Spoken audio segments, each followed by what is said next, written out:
Hello दोस्तों, स्वागत है आप सभी का आपके अपने यूट्यूब चैनल बिलन में। दोस्तों, आज के इस वीडियो में हम एनसीईआरटी बुक फोर्थ क्लास की जो ईवीएस है उसके बारे में आज हम पढ़ने वाले हैं। ये फर्स्ट वीडियो है। मेनली दोस्तों ईवीएस में या तो फोर्थ क्लास का आता है या फिर फिफ्थ क्लास का आता है। तो आज हम स्टार्ट करने वाले हैं। मैं ट्राई करूँगी 5 से 6 वीडियो में जो फोर्थ और फिफ्थ क्लास का पूरा कंप्लीट हो जाए। तो आइए स्टार्ट करते हैं आज की क्लास। थोड़ी सर्दी हो गई है तो आपको फोकस करना है कंटेंट पे, क्योंकि कंटेंट ही है जो आपका नंबर इंक्रीज कर सकता है। ये जो 5 से 6 वीडियो है यदि आप लोग देख लेंगे तो 15 अप टू 15 भी ला सकते हैं। यदि 1-2 नंबर कम भी हो जाते हैं फिर भी आप 12 से 13 नंबर तो ला ही सकते हैं, क्योंकि मेनली जो क्वेश्चन बनता है यहीं से बनता है, फोर्थ और फिफ्थ या फिर आया तो थर्ड। तो हम स्टार्ट करते हैं आज की क्लास। फोर्थ क्लास के फर्स्ट पार्ट में देखिए है चलो चले स्कूल। शीर्षक का नाम है चलो चले स्कूल। दोस्तों, इस पार्ट में यह बताया गया है कि जो इंडिया के विभिन्न स्टेट हैं, जो राज्य हैं, वहां के बच्चे स्कूल जाने के लिए कौन कौन से साधन का उपयोग करते हैं। देखिए, बांस और रस्सी से बना पुल। बांस और रस्सी से बने पुल का उपयोग कर असम के बच्चे विद्यालय जाते हैं। डायग्राम में आप देख सकते हैं। ट्रॉली, ट्रॉली का उपयोग करते हैं लद्दाख के बच्चे। सीमेंट का पुल का उपयोग करके विद्यालय जाते हैं सामान्य क्षेत्र के बच्चे। वल्लम, जो कि लकड़ी की छोटी नाव होती है, उसका उपयोग किया जाता है केरल में। ऊंट गाड़ी का उपयोग किया जाता है दोस्तों राजस्थान में। आप सभी को पता ही होगा कि ऊंट को रेगिस्तान का जहाज भी कहा जाता है। बैलगाड़ी का यूज किया जाता है मैदानी इलाके में। और उबड़ खाबड़ पथरीले रास्ते का उपयोग किया जाता है उत्तराखंड में, पहाड़ी इलाके में, क्योंकि पहाड़ी इलाके में जमीन उबड़ खाबड़ होती है और पथरीले रास्ते होते हैं। तो उबड़ खाबड़ पथरीले रास्ते का उपयोग करके बच्चे विद्यालय जाते हैं उत्तराखंड में, पहाड़ी इलाके में। दोस्तों, पार्ट 2 में है कान कान में। शीर्षक का नाम है कान कान में। इसे बताया गया है कि पक्षियों के सिर पर आंखें होती है। जो पक्षियों की आंखें होती है वो कहाँ पर होती है? सिर पर होती है। हमारी जो आंखें होती है वो कहाँ होती है दोस्तों? हमारी आंखें होती है हमारे फेस पे, हमारे चेहरे पे। और छेद मीन्स कान पंखों से ढके होते हैं, इसीलिए हमें पक्षियों के कान दिखाई नहीं देते, क्योंकि पंखों से ढके होते हैं। वही होता है उनका कान, जो कि बहुत छोटा होता है। जानवरों की त्वचा पर डिजाइन बालों के कारण होते हैं। एक एक पॉइंट बहुत ही इंपॉर्टेंट है, यहाँ से क्वेश्चन बनते हैं, तो आप अच्छे से फोकस कीजिएगा। जानवरों की त्वचा पर डिजाइन बालों के कारण होते हैं। जैसे कि आप लोगों ने देखा होगा जेब्रा, बाघ, बिल्ली इत्यादि होते हैं, उनके त्वचा पर विशेष प्रकार के डिजाइन पाए जाते हैं, ये बालों के कारण होती हैं। तो क्वेश्चन में कई बार पूछा जा चुका है कि जानवरों की त्वचा पर जो डिजाइन होती हैं वो किनके कारण होती हैं। ऑप्शन में आता है या तो तापमान के कारण, कई बार आता है जलवायु परिवर्तन के कारण, या फिर बाल के कारण। तो एनसीईआरटी के बुक में स्पष्ट रूप से लिखा हुआ है जानवरों की त्वचा पर जो डिजाइन होती है वो बालों के कारण होती है। तो आपको इसी ऑप्शन पर टिक करना है। और आप जितना ज्यादा हो सके आप प्रीवियस ईयर के क्वेश्चन को सॉल्व कीजिए। इससे आपको क्वेश्चन पेपर का पैटर्न तो पता चलेगा ही, साथ ही क्वेश्चन हमेशा रिपीट होते रहते हैं, तो इससे काफी ज्यादा प्रिपरेशन आपकी अच्छी हो जाएगी। छिपकली के कान व मगरमच्छ की आंखें भी इसी प्रकार की होती हैं, इसलिए हम उन्हें देख नहीं पाते। दोस्तों, जैसे कि हमने पढ़ा कि हम पक्षियों के जो कान होते हैं पंखों के नीचे ढके रहते हैं, जिस कारण हम नहीं देख पाते हैं, ठीक उसी प्रकार छिपकली के कान व मगरमच्छ की आंखें भी होती है, इस कारण हम उन्हें नहीं देख पाते हैं। आइए आगे देखते हैं। वे जानवर जिनके शरीर पर बाल होते हैं तथा कान बाहर दिखाई देते हैं बच्चे जन्म देते हैं। जैसे गाय, बिल्ली, भैंस, इनके शरीर पर बाल भी होती हैं, और हमने देखा कि इनके कान हम स्पष्ट रूप से देख सकते हैं। हाथी, कुत्ते, ये सब जिनके भी कान बाहर हम देख सकते हैं, जिनके कान बाहर दिखाई देते हैं, वे बच्चे जन्म देते हैं। याद रखिएगा क्वेश्चन, एक एक पॉइंट जो है बहुत ही इंपॉर्टेंट है, यहीं से क्वेश्चन बनता है और बहुत इजी में है। आप इजीली इनको पढ़ सकते हैं। एक बार रिवीजन कर लेंगे तो लाइफ टाइम कभी नहीं भूलेंगे, क्योंकि बहुत ही ज़्यादा इजी है। ईवीएस बहुत ही स्कोरिंग सब्जेक्ट है। वे जानवर जिनके शरीर पर कान बाहर नहीं दिखते अंडे देते हैं। फॉर एग्जाम्पल सांप, पक्षी। हम सांप, पक्षी इत्यादि के कान स्पष्ट रूप से नहीं देख पाते, बाहर दिखाई नहीं देते हैं, जिनके कारण ये अंडे देते हैं। तो हमने क्या सीखा? जिनके कान बाहर दिखाई देते हैं वे बच्चे देते हैं, और वे जानवर जिनके कान बाहर दिखाई नहीं देती वे अंडे देते हैं।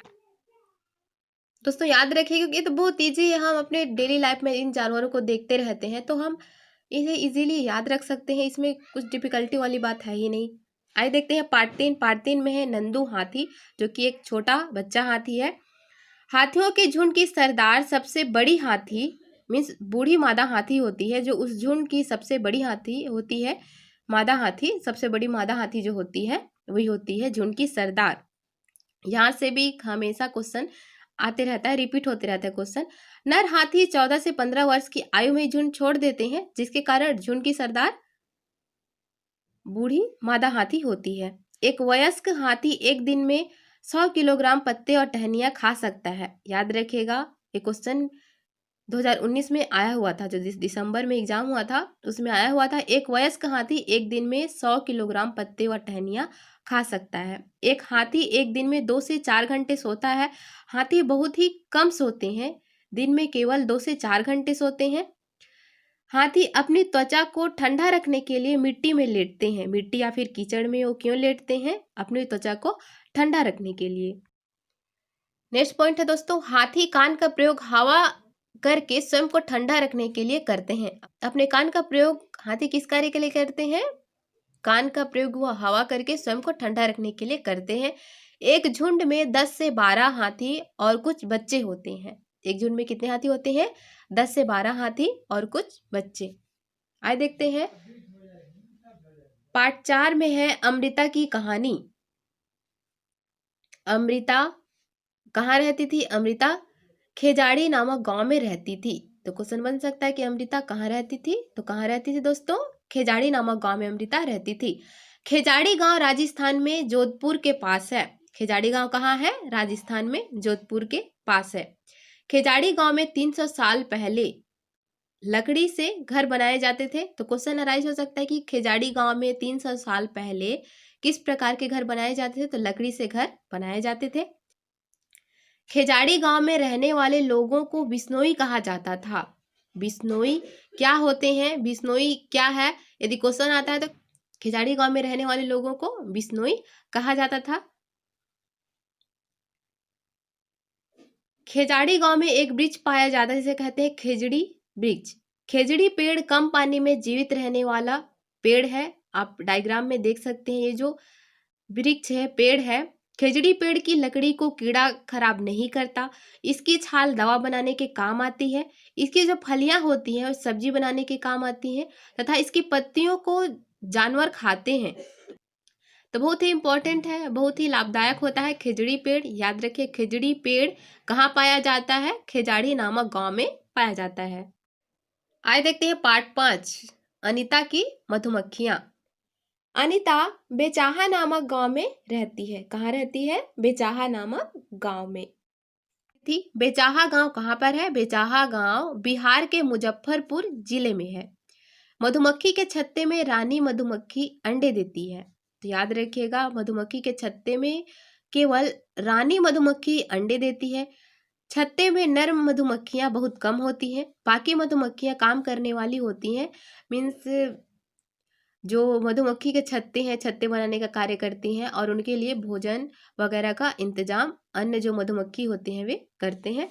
लीची के फूल फरवरी माह में खिलते हैं। मोस्ट इम्पॉर्टेंट है दोस्तों, मधुमक्खियां अक्टूबर से दिसंबर माह में अंडे देती है।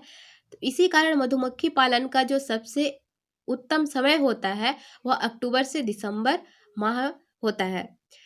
कई बार क्वेश्चन में अक्टूबर से जनवरी या फिर अक्टूबर से फरवरी, फरवरी से ज़्यादा नहीं देगा, अक्टूबर से दिसंबर माह में जो अंडे देती हैं, इसीलिए मधुमक्खी पालन का सबसे उपयुक्त समय होता है अक्टूबर से दिसंबर।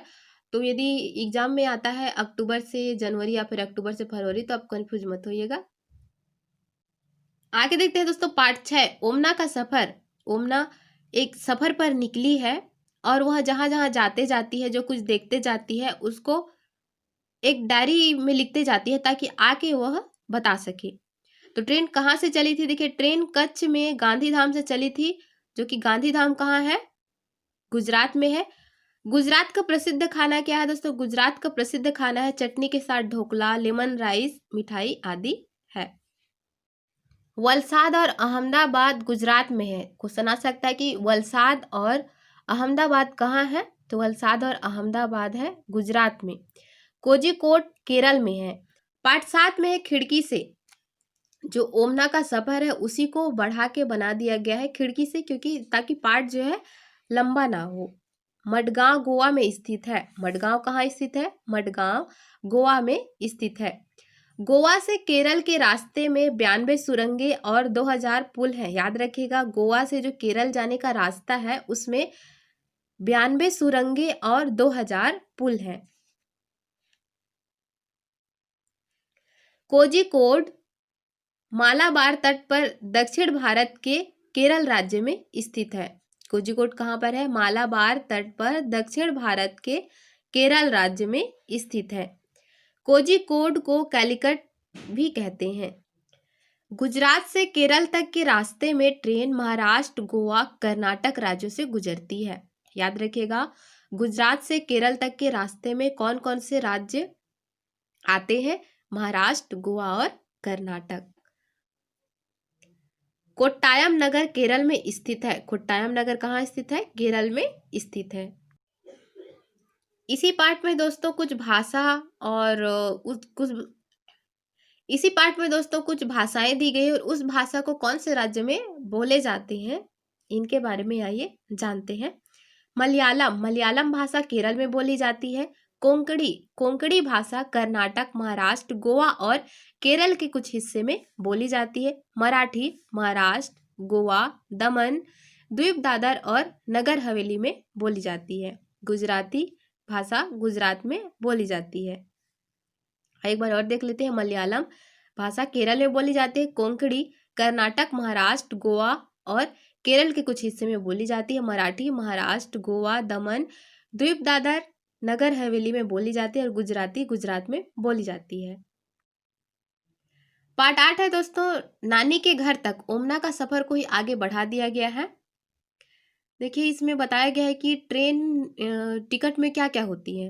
ट्रेन का नंबर होता है, सफर शुरू होने की तारीख होती है, बर्थ एवं डिब्बे का नंबर होता है, किराया होता है, दूरी किलोमीटर, तो आप सभी को पता ही है कि ट्रेन में क्या क्या होता है। फेरी, देखिए जब ओमना सफर करते रहती है, जब वो अपने नानी के घर जाती है तो अपने नानी के घर जाने के बीच में एक नदी पड़ती है, तो नदी को पार करके जाना पड़ता है।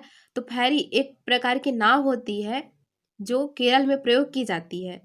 तो जब ओमना अपनी नानी के घर जाती रहती है तो फेरी का यूज करके वह अपने नानी के घर जाती है जो कि केरल में है। तो याद रखिएगा फेरी क्या है। यदि क्वेश्चन में आता है कि फेरी क्या है, तो फेरी एक प्रकार की नाव है जो कि केरल में प्रयोग की जाती है। नेक्स्ट है, देखिए पार्ट 9 में है बदलते परिवार। तो इसमें क्वेश्चन आने लायक कुछ ज्यादा था नहीं।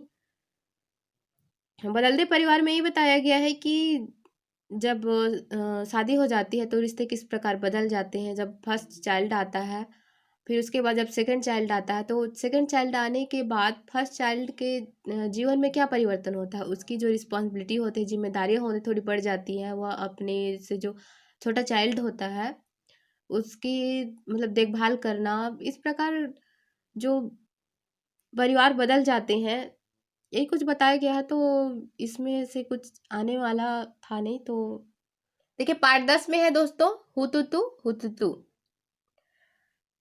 कबड्डी के अन्य नाम इस पार्ट में बताया गया है। कबड्डी के अन्य कौन कौन से नाम है, तो देखिए कबड्डी को अन्य नामों से जाना जाता है। चडुगुडू, हुतुतु, हाडुडू, छू किटकिट आदि नामों से भी जाना जाता है कबड्डी को। कर्णम मल्लेश्वरी जो कि एक प्रसिद्ध महिला है। कर्णनम मल्लेश्वरी आंध्र प्रदेश में रहती हैं। कर्णम मल्लेश्वरी भार उठाती हैं, वेट लिफ्टर है। जो 2019 का पेपर हुआ था दिसंबर वाला, तो उसमें आया हुआ था। इनके पापा हवलदार हैं। कर्णनम मल्लेश्वरी ने 12 वर्ष की आयु में वेट उठाना आरंभ किया। 12 वर्ष की आयु में ही इन्होंने वेट उठाना आरंभ कर दिया था। कर्णनम मल्लेश्वरी 130 किलोग्राम भार उठा सकती है। तो याद रखिएगा, जो कर्णनम मल्लेश्वरी है वह 130 किलोग्राम तक भार उठा सकती हैं। इन्होंने 29 अंतर्राष्ट्रीय मेडल जीते हैं। कर्णनम मल्लेश्वरी ने 29 अंतर्राष्ट्रीय मेडल जीते हैं। इनकी 4 बहनें भी वेट उठाने का अभ्यास करती हैं। तो क्वेश्चन आ सकता है कि कर्णनम मल्लेश्वरी की कितने बहनें हैं, तो कर्णनम मल्लेश्वरी की 4 बहनें हैं और वो क्या कार्य करती हैं, वो भी भार उठाने का अभ्यास करती हैं। दोस्तों इसी पार्ट में और 3 बहनें हैं, उनके बारे में बताया गया है। ज्वाला, लीला और हीरा मुंबई में रहती हैं। ये 3 बहनें हैं, ये कर्णनम मल्लेश्वरी से रिलेटेड नहीं है, तो याद रखिएगा। ये अलग 3 बहनें हैं, ज्वाला, लीला और हीरा, जो कि मुंबई में रहती हैं और कबड्डी खेलती थी। अभी वर्तमान में नहीं खेलती हैं, पहले कबड्डी खेलती थी। और हीरा जो है कबड्डी की कोच रह चुकी है। तो याद रखिएगा, ज्वाला, लीला और हीरा कहाँ रहती हैं, मुंबई में रहती हैं। और तीनों क्या करती थी, तो तीनों कबड्डी खेलती थी। और हीरा जो है वह कबड्डी की कोच भी रह चुकी है, याद रखिएगा। दोस्तों वीडियो पसंद आया तो वीडियो को लाइक कीजिए, अपने दोस्तों के साथ शेयर कीजिए, चैनल को सब्सक्राइब कर लीजिए, बेल आइकन को प्रेस कर लीजिए। मिलते हैं नेक्स्ट पार्ट में। Thank you so much for watching this video.